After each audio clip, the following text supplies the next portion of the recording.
Hello student, કોરોનાની effect હજુ ચાલુ છે તો સ્વાભાવિક છે વિડીયો લેક્ચર તરફથી જ આપણે ભણવાનું ચાલુ રાખવું પડશે. લાસ્ટ વિડીયો લેક્ચરમાં આપણે કોર્પોરેટ એકાઉન્ટના ચેપ્ટર નંબર 1 કમ્પ્લીટ કરેલું છે, રિડેમ્પશન ઓફ રિડીમેબલ પ્રેફરન્સ. આજે આ લેક્ચરથી આપણે ચેપ્ટર નંબર 2 તરફ આગળ જઈએ છીએ, કેપિટલ રિડક્શન. ફર્સ્ટ ઇન્ટ્રોડક્શન તમારી સ્ક્રીન ઉપર દેખાય છે પ્રમાણે ધ્યાન આપશો. Generally, a company is not allowed to reduce its share capital because share capital is a security for the creditor of the company. અગાઉ પણ આપણે જોઈ ગયા છીએ પ્રેફરન્સ શેરમાં પણ આ પોઈન્ટ કે સામાન્ય રીતે કોઈ પણ કંપનીને પોતાની શેર મૂડીમાં ઘટાડો કરવાની પરમિશન હોતી નથી, કારણ કે જે શેર મૂડી છે એ કંપનીના જે લેણદારો છે એની જામીનગીરી કહી શકાય, એની તરલતા કહી શકાય. Creditors will selling goods on credit or advancing loan to a company take into account the paid up share capital of a company. જ્યારે પણ કોઈ ક્રેડિટર એટલે કે લેણદાર કંપનીને ઉધાર ઉપર માલ વેચે અથવા કંપનીને કોઈ લોન આપે ત્યારે કંપનીની ભરપાઈ શેર મૂડી કેટલી છે એના આધારે એ ધ્યાનમાં લઈને જ કંપનીને એ ઉછીનો માલ આપશે અથવા તો લોન આપશે. In unfavorable circumstances, when a company is wound up, then firstly the creditor, it means liabilities, are paid off, and if necessary the share capital may be utilized to pay off liabilities. કોઈ પણ આકસ્મિક સંજોગમાં કે unfavourable એટલે કે ફરજિયાતપણે હવે company બંધ કરવી પડે એવી પરિસ્થિતિ ઊભી થાય એવા સંજોગોમાં કંપની બંધ કરવામાં આવે ત્યારે કંપની સૌથી પહેલા જે છે એ બાહ્ય દેવું ચૂકવાય છે, અને બાહ્ય દેવું ચૂકવવા માટે જો જરૂર પડે તો કંપનીની શેર મૂડીમાં ઘટાડો કરી શેરહોલ્ડર્સને એની મૂડીની રકમ ઓછી પાછી આપી અથવા ન પાછી આપીને આ બાહ્ય દેવું ચૂકવવું પડે છે. This if a company allowed to reduce its paid up share capital, then the interest of debenture holders, creditors, etc. of the company is affected, and under such circumstances the government should protect the interest of creditors. જો કંપનીને એની શેરમૂડીમાં ઘટાડો કરવાની permission આપવામાં આવે તો શું થાય કે કંપનીના જે બાહ્ય લેણદારો છે જેવા કે ડિબેન્ચર હોલ્ડર્સ છે, લેણદારો છે વગેરેની જે શાખ છે એના ઉપર અસર થશે. આવી પરિસ્થિતિમાં સરકાર છે એ આવા લોકો જે છે લેણદારો છે કંપનીના એ લેણદારોના હિતોનું રક્ષણ કરે છે. Thus is has been provided in the Companies Act that when a company wants to reduce its share capital, then approval of the tribunal is necessary. આપણે પ્રેફરન્સ શેરના ચેપ્ટરમાં પણ આ જોઈ ગયા છીએ કે કોઈ પણ કંપનીને પોતાની શેર મૂડીમાં ફેરફાર કરવો હોય, ઘટાડો કરવો હોય તો એના માટે કોર્ટની એપ્રુવલ લેવી જરૂરી છે. Only when the tribunal is satisfied that every creditor of a company entitled to object has consented to the reduction of or that his debt has been discharged or secured, then it may make an order confirming reduction of share capital or such terms and condition as it think fit. જો કોર્ટને એવું લાગે કે company દ્વારા બધા જ લેણદારોની સંમતિ લેવામાં આવી છે, લેણદારોનું જે લેણું છે એના હિતને કોઈ નુકસાન નથી, એનું લેણું પૂરેપૂરું સુરક્ષિત છે, એનું દેવું ચૂકવી શકાય એવી કંપનીની કન્ડિશનમાં છે શેર મૂડી ઘટાડો કર્યા પછી પણ, અને સંતોષ થાય કોર્ટને તો જ કોર્ટ આવી શેર મૂડીમાં ઘટાડો કરવાની પરમિશન આપે છે. If the tribunal is not satisfied, then it may disapprove the capital reduction scheme also. જો કોર્ટને સંતોષ ન થાય તો કોર્ટ આ કેપિટલ રિડક્શનની જે સ્કીમ છે એટલે કે મૂડી ઘટાડો કરવાની જે યોજના છે એને નામંજૂર પણ કરી શકે છે. But when share capital is reduced by cancellation of uncalled capital, then the interest of creditors is not affected, and as such reduction need not approved by the tribunal. પણ જો કંપની પોતાની નહીં મંગાવેલી મૂડીમાં ઘટાડો કરવા ઈચ્છતી હોય, ઘટાડો કરવા માંગતી હોય તો એના માટે કોર્ટની પરમિશન લેવાની જરૂર નથી, કારણ કે એનાથી લેણદારોના હિતને કોઈ નુકસાન થતું નથી, હિતને કંઈ આંચ આવતી નથી. What is capital reduction? According to Act, a company can cancel its unsubscribed share capital. Company ધારામાં જોગવાઈ છે પ્રમાણે પોતાની નહીં ભરપાઈ થયેલી મૂડી કંપની રદ કરી શકે છે. આ ઉપરાંત due to some unforeseen loss or if the company is running at a loss and large amount of loss is accumulated, then the need for reducing the lost capital arises. આ ઉપરાંત કયા કારણો હોઈ શકે? તો એમાં પહેલું કારણ છે ચોપડે નુકસાન ન બતાવેલું હોય અથવા તો કંપની નુકસાનથી જ ચાલતી હોય અને ચોપડે બહુ મોટું નુકસાન ભેગું થઈ ગયું હોય તો હવે ભવિષ્યમાં કંપની ચાલુ રાખવા માટે આ નુકસાન ચોપડેથી કાઢવાની માંડી વાળવાની તાત્કાલિક જરૂરિયાત ઊભી થઈ હોય. Second, sometimes the company may feel that its paid up share capital is enough and then it may reduce liability of shareholders on partly paid shares. ક્યારેક એવું બને કે કંપનીની જે ફેસ વેલ્યુનો શેર છે એમાંથી પાર્ટ ઓફ એમાઉન્ટ કંપનીએ કોલ કરેલી હોય, પાર્ટ ઓફ એમાઉન્ટ હજુ કોલ કરવાની બાકી છે, પણ જેટલી એમાઉન્ટ અત્યાર સુધી કોલ કરેલી છે મતલબ કે જેટલી પેડ અપ કેપિટલ છે એનાથી જ કંપની સારો એવો બિઝનેસ કરે છે. એને એવું લાગે કે ઇન ફ્યુચર પણ કંપનીને જે કોલ બાકી છે જરૂર નહીં પડે મંગાવવાની, તો કંપની એ નહીં મંગાવેલ કોલ એટલે કે નહીં મંગાવેલ રકમ છે એ કંપની રદ કરી શકે છે. Third, sometimes the paid up share capital of the company is in excess of its requirements in business. In that case, the company may return some part of its paid up capital to the shareholders. This is called capital reduction. ક્યારેક એવું બને કે company જે શેરની face value છે એમાંની part of amount મંગાવેલી છે અને એમાંથી બિઝનેસ કરેલો છે, બિઝનેસ બહુ સારો એવો ચાલતો હોય, હવે કંપનીને એવું લાગે કે આ પૈસા જે મંગાવેલા છે એ પણ વધારે છે. ફોર એક્ઝામ્પલ 100 રૂપિયાનો શેર છે એમાંથી કંપની અત્યારે 80 રૂપિયા મંગાવેલા હોય, 80 રૂપિયા પર શેર કોલ કરીને એમાંથી કંપની બિઝનેસ કરે છે, હવે સારો એવો બિઝનેસ સેટ થઈ ગયો છે અને સારો એવો પ્રોફિટ પણ કંપની કરે છે, વેલ ફાઇનાન્શિયલ સાઉન્ડ થઈ ગઈ છે કંપની, તો કંપની એવું લાગે કે આ જે 80 રૂપિયા કોલ કરેલા છે એ પણ પૈસા વધારે છે, એટલે 80 ની બદલે 60 રૂપિયા કે 70 રૂપિયા હોય તો ચાલે, તો કંપની ઉપરના જે 10 કે 20 રૂપિયા જે કંપની કોલ કરેલા છે કંપની રિટર્ન કરી શકે છે. તો આને પણ કેપિટલ રિડક્શન કહી શકાય. આપણે જોઈએ કે 3 કારણો મેજર છે. એક, કંપનીના ચોપડે બહુ નુકસાન ભેગું થયું હોય, એ નુકસાન માંડી વળવા માટે. સેકન્ડ, કંપનીએ જે કોલ નથી કરેલી એ એમાઉન્ટને રદ કરવા માટે. અને થર્ડ, જેટલો કોલ કરેલો છે એ જે કેપિટલ એક્સેસ થઈ ગયો હોય, હવે એની જરૂર ન હોય વધારે, તો એમાંથી કંપની કેપિટલ રિટર્ન કરી શકે. આ ત્રણેય કન્ડિશનને આપણે કેપિટલ રિડક્શનના રીઝન કહી શકીએ છીએ. નેક્સ્ટ છે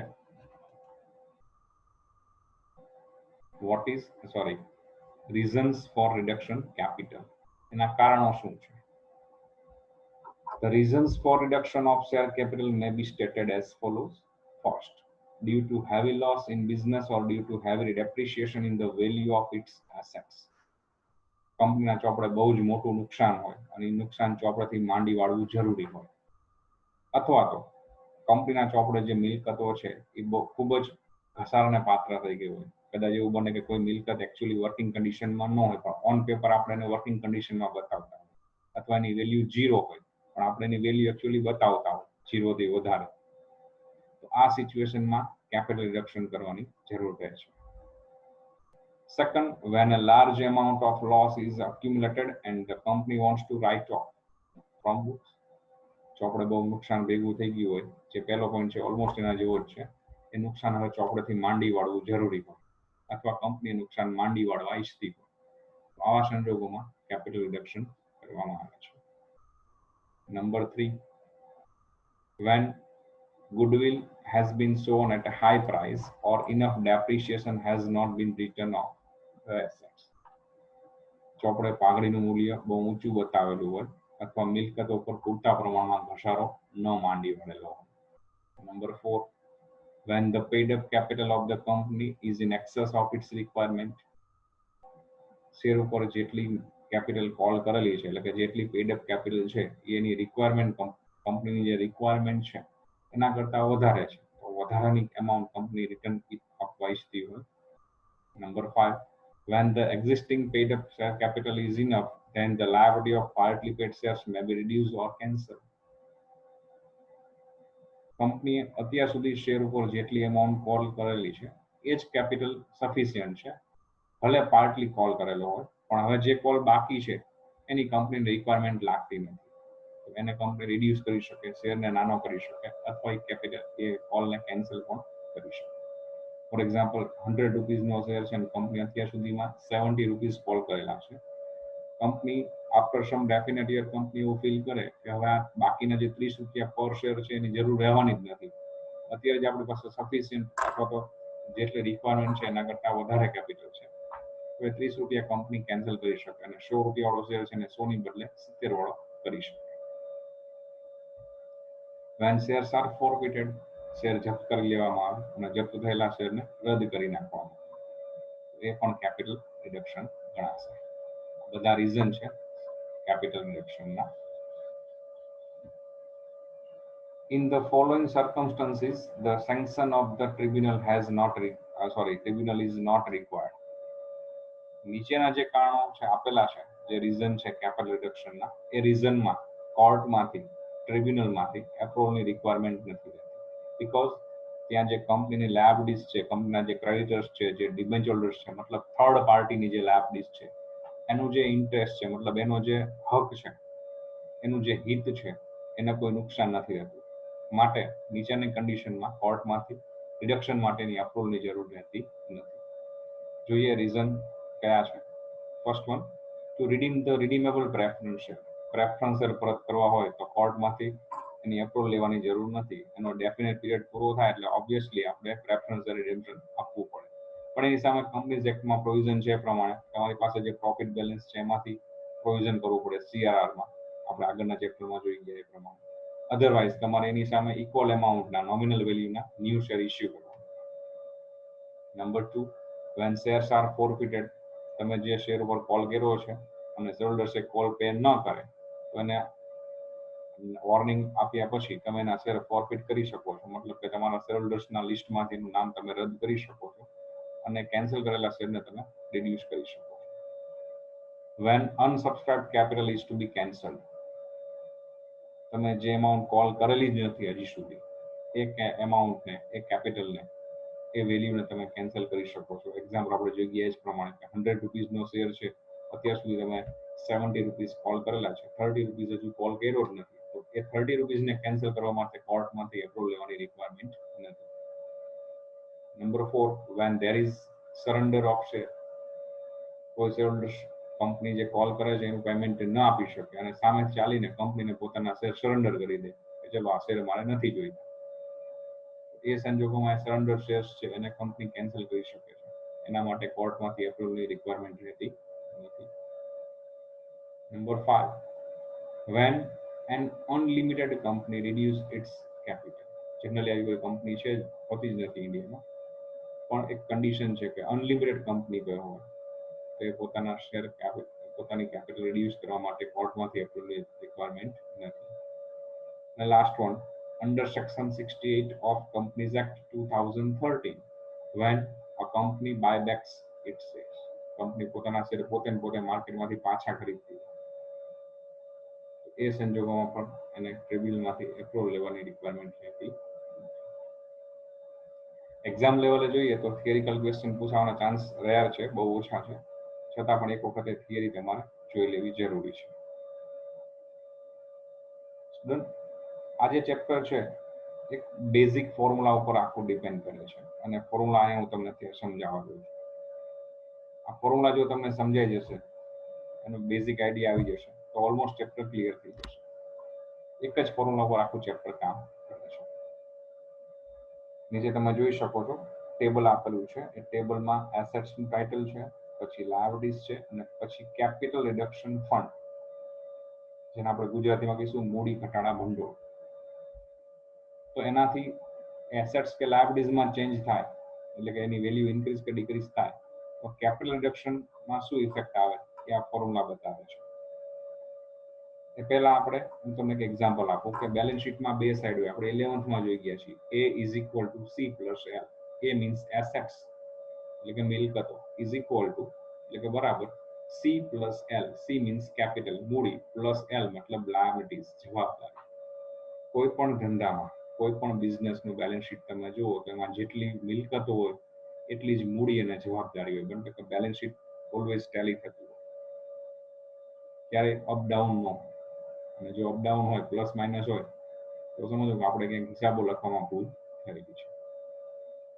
તો જ્યારે કોઈ મિલકતમાં વધારો કે ઘટાડો થશે તો ઓબ્વિયસલી સામે એટલો વધારો કે ઘટાડો સામે મૂડી કે જવાબદારીમાં થશે, અથવા કોઈ એક મિલકતમાં વધારો ઘટાડો થાય તો સામે કોઈ બીજી મિલકતમાં વધારો ઘટાડો થાય, મતલબ બેલેન્સ શીટ ઓલવેઝ ટેલી થઈ જશે. તો અહીંયા એવું જ કંઈક ફોર્મ્યુલા છે, જોઈએ આપણે. એસેટ્સ ઇન્ક્રીઝ એટલે કે મિલકત વધે, અથવા લાયબિલિટીઝ ડિક્રીઝ કોઈ જવાબદારી ઘટે. આ મિલકતમાં કંઈ વધારો થાય અથવા કોઈ જવાબદારીમાં ઘટાડો થાય, એનાથી શું થશે? Is equal to capital reduction fund source, એટલે ભંડોળ ઘટાડવા માટે આપણને પ્રાપ્તિ થશે, સોર્સ ફંડ મળશે. કોઈ મિલકત વધી તો સામે કોઈ જવાબદારી વધારવાની થશે અથવા ચૂકવી દેશો, અથવા કોઈ જવાબદારી ઘટશે તો આ બાજુ તમે મિલકત ઘટાડી શકશો, એના માટે ફંડ સોર્સ થશે. એથી વાઇસ વર્સા, કોઈ એસેટ્સ ડિક્રીઝ થાય, મિલકત ઘટે, અથવા કોઈ જવાબદારી વધે તો ફંડ યુટિલાઇઝ, અહીંયા સોર્સ બાય મિસ્ટેક છે,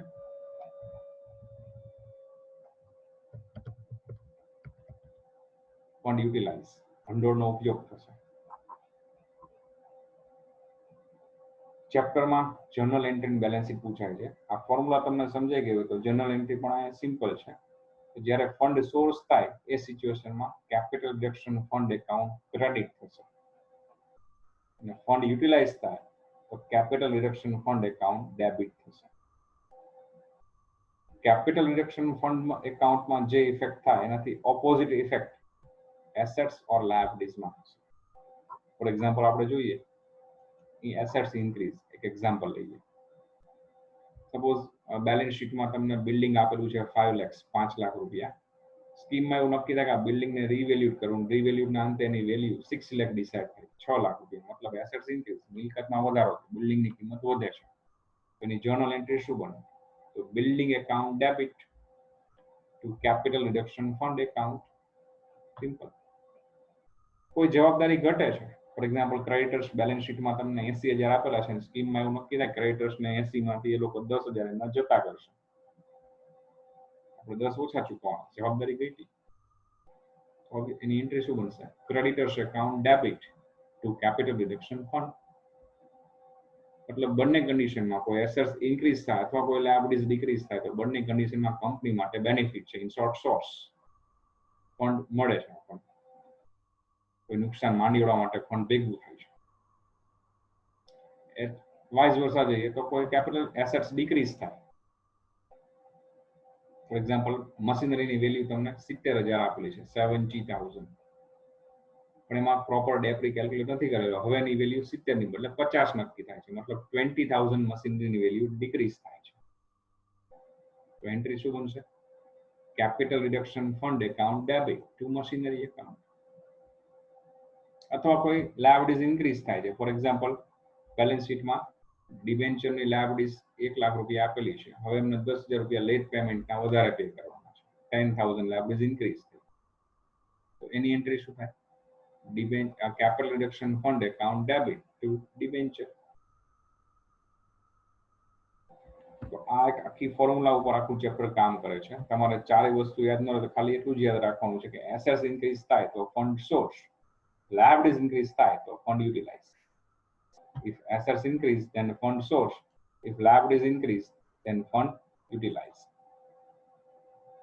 બંને ઇન્ક્રીઝ યાદ રાખવાનું. Assets increase source, liabilities increase utilise. Decrease થાય તો વાઇસ વર્સા, મતલબ કે એસેટ્સ ડિક્રીઝ થાય તો યુટિલાઇઝ, લાયબિલિટીઝ ડિક્રીઝ થાય તો સોર્સ. મેં તમને જે સમજાવ્યું છે એ નોટ છે. The above formula is also used for making journal entry in the books of the company, like if value of assets increase, then assets account debit and capital reduction fund account credit. Vice versa, if value of assets decrease, then assets account credit and capital reduction fund account debit. If value of liabilities account decrease, then liabilities account debit and capital reduction fund account credit. Vice versa, liabilities account increase, then liabilities account credit and capital reduction fund account debit. તો આના ઉપર તમે easily journal entry પણ બનાવી શકશો. Points to be remember. Chapter start કરીએ પહેલા two અને બાય વચ્ચેનો જે ડિફરન્સ છે એ સમજવો જરૂરી છે, કારણ કે આ ચેપ્ટરમાં ઘણી બધી જગ્યાએ ટુ અને બાય વર્ડનો યુઝ કરેલો હશે.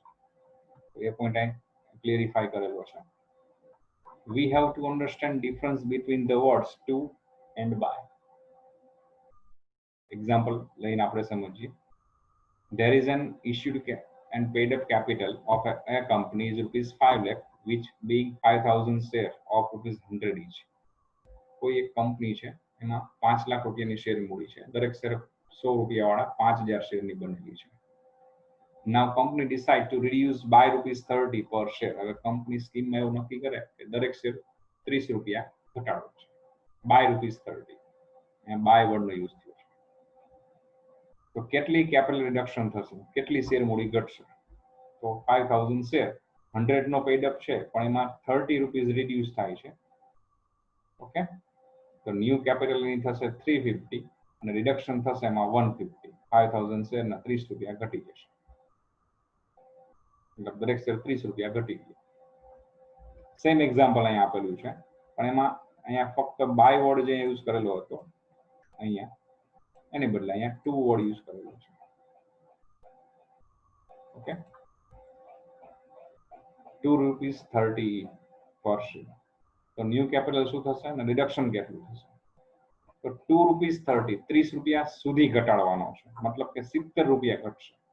રિડક્શન કેપિટલ થઈ જશે 5,000 શેર ઇન્ટુ 70 મીન્સ 350 રિડ્યુસ થશે, અને ન્યૂ કેપિટલ એની હવે બેલેન્સ શીટમાં રહેશે 5,000 ઇન્ટુ 30, એટલે કે 150 કેપિટલ મેન્ટેન થશે.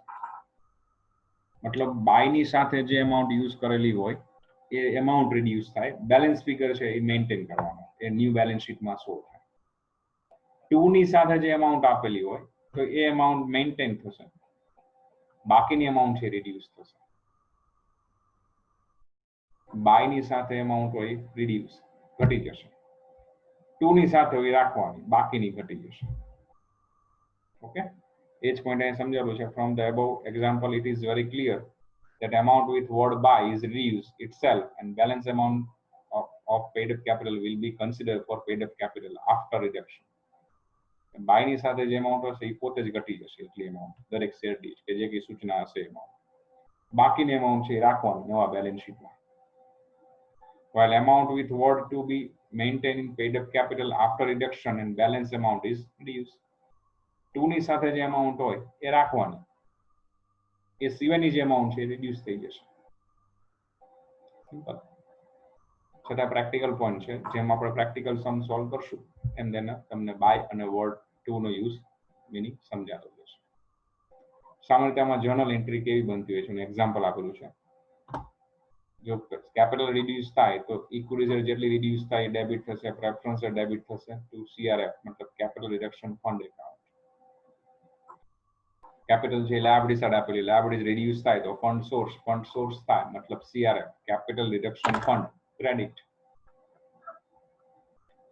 પછી કોઈ ક્રેડિટ બેલેન્સ હોય બેલેન્સ શીટમાં, for example general reserve, profit loss, security premium, તો સિમ્પલી છે કે જ્યારે કેપિટલ રિડક્શનની સ્કીમ એપ્લાય થાય ત્યારે કંપની પાસે જે કંઈ ફંડ એક્યુમ્યુલેટ થયેલા હોય, પ્રોફિટ બેલેન્સ બધી જેને ગમે ત્યાં યુઝ કરી શકાતા હોય એવા ફંડ છે એ કંપની ચોપડેથી કાઢી નાખશે અને એને ફંડ સોર્સ તરીકે યુઝ કરી લેશે. તો એ સિચ્યુએશનમાં profit loss, general reserve, security premium જે કંઈ આપણને બેલેન્સ શીટમાં આપેલું છે એ ડેબિટ થશે, મતલબ યુટિલાઇઝ કરી લેશું, આપણે યુઝ કરી લેશું એનો CRF માટે. સેમ વે એસેટ સાઇડ તમને કોઈ ફિક્ટિશિયસ કે ઇનવિઝિબલ અદ્રશ્ય કે અવાસ્તવિક મિલકતો આપેલી હશે તો એ પણ ચોપડાથી નીકળી જશે, બધી રિટર્ન ઓફ માંડી વાળીશું આપણે. For example goodwill, patent, copyright, trademark, profit loss, debenture discount, preliminary expense et cetera. આ બધી ફિક્ટિશિયસ ને ઇનવિઝિબલ એસેટ્સ, અદ્રશ્ય અને અવાસ્તવિક મિલકતો ચોપડાથી માંડી વાળશું. એસેટ્સ કાઢી નાખશું, એસેટ્સ રિડ્યુસ થાય તો આપણે જોઈ ગયા યુટિલાઇઝમાં capital reduction fund account debit અને જે કે એસેટ્સ છે એ ક્રેડિટ.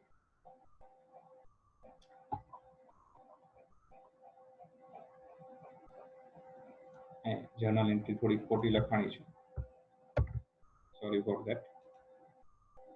એન્ટ્રી આ રીતે બનશે.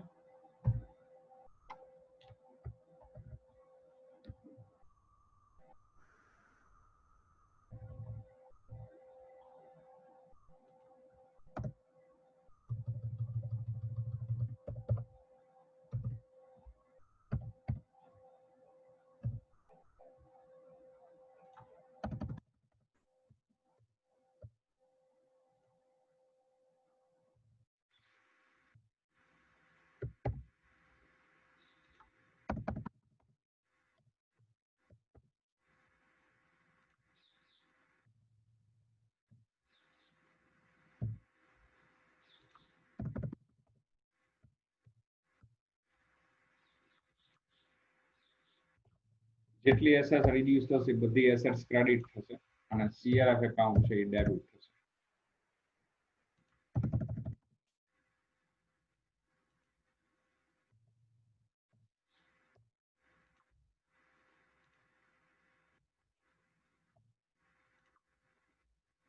એન્ટ્રી કંઈક આ રીતની બનશે.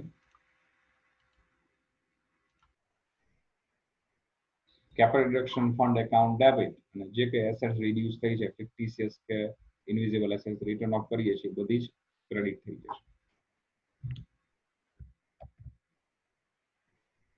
રાઇટિંગ ઓફ આઉટસાઇડ લાયબિલિટીઝ, કોઈ બાહ્ય જવાબદારી ઘટશે. ફોર એક્ઝામ્પલ ડિબેન્ચર હોલ્ડર્સ છે, એ લોકોનું ઇન્ટરેસ્ટ જતું કરે. ક્રેડિટર્સ લોકો જે ડ્યુ છે એમનું એમાંની પાર્ટ ઓફ એમાઉન્ટ અથવા ફૂલ એમાઉન્ટ એ લોકો જતી કરે. તો જે કે લાયબિલિટીઝ રિડ્યુસ થાય છે as per scheme, liabilities debit થશે, મતલબ આપણને ફંડ સોર્સ જવાબદારી ઘટે છે. તો જે તે લાયબિલિટીઝ ક્રેડિટ ડેબિટ થશે અને સીઆરએફ કેપિટલ રિડક્શન ફંડ ક્રેડિટ. પછી ક્યારેક કંપની સ્કીમમાં વગર ડિવિડન્ડ પ્રેફરન્સ રિવોર્ડ ડિક્લેર ન કરેલું હોય, સ્કીમમાં ડિવિડન્ડ ડિક્લેર થાય. તો ડિવિડન્ડ છે પ્રેફરન્સ ડિવિડન્ડ, બી રિમેમ્બર પ્રેફરન્સ ડિવિડન્ડ બુકમાં એઝ અ લાયબિલિટીઝ ક્યાંય ન આપેલું. તમને એની ઇન્ફોર્મેશન હશે કે આટલા વર્ષથી બાકી છે, આ સમયથી બાકી છે, આ તારીખથી બાકી છે. એઝ અ લાયબિલિટીઝ તરીકે બેલેન્સ શીટમાં ક્વેશ્ચનમાં નહીં. તો ઇફેક્ટ ત્યારે જ થાય જે બેલેન્સ શીટમાં શો કરેલી લાયબિલિટીઝ ઓર એસેટ્સ ઇન્ક્રીઝ કે ડિક્રીઝ થાય તો જ એની સીઆરએફમાં ઇફેક્ટ. પણ જે લાયબિલિટીઝ કે એસેટ્સ બેલેન્સ શીટમાં શો નથી કરેલી એ રિડ્યુસ થાય તો એની કોઈ ઇફેક્ટ નથી થતી, પણ એ ઇન્ક્રીઝ થાય તો એની ઇફેક્ટ થાય છે. ફોર એક્ઝામ્પલ આપણે જોઈએ કે પ્રેફરન્સ ડિવિડન્ડ બેલેન્સ શીટમાં એઝ એ તમને લાયબિલિટીઝ નથી આપેલું, પણ સ્કીમમાં એવું ડિસાઇડ થાય કે જે લાયબિલિટી પ્રેફરન્સ એનું ડિવિડન્ડ ટોટલ જે કંઈ થાય છે એનું 50% લોકો જતું કરે છે, 50% પે કરવાનું છે. તો એ લોકો 50% ફોરગો જતું કરે છે એની કોઈ ઇફેક્ટ નહીં થાય, બીકોઝ આપણા બેલેન્સ શીટમાં as a liabilities A dividend છે જ નહીં, લાયબિલિટીઝ તરીકે બતાવેલું જ નથી. અને એમાંથી જતું કરે તો આપણે નો પ્રોફિટ નો લોસ, કઈ લાભ કે કઈ નુકસાન નહીં. બેલેન્સ શીટમાં ક્રેડિટર્સ 5 લાખ આપેલા ને એ લોકો એમ કે ભાઈ અમારા 2 લાખ ગયા, અમને 3 આપી દેજો ચાલશે. તો એ 2 લાખ રૂપીસ એ લોકો ફોરગો જતા કરે છે, આપણો બેનિફિટ થયો, બીકોઝ આપણે એઝ અ લાયબિલિટીઝ 5 બતાવેલા છે ને એમાંથી એ લોકો 2 લાખ વેવ જતા કરે છે. તો there is a benefit of ₹2 lakh, so fund source. But preference dividend તમને એઝ એ લાયબિલિટીઝમાં ક્યાં આપેલું જ નથી, લોકો ભાઈ અમારા અડધા ગયા, there is no effect, કે લાભ નહીં કે નુકસાન નહીં. બટ રિમેનિંગ 50% આપણે એમને પે કરવાના છે. It is our liabilities increase. તો આપણી જવાબદારી વધી જાય છે કે ચોપડે નથી એવું પ્રેફરન્સ શેરનું ડિવિડન્ડ આપણે પે કરવાનું થાય છે.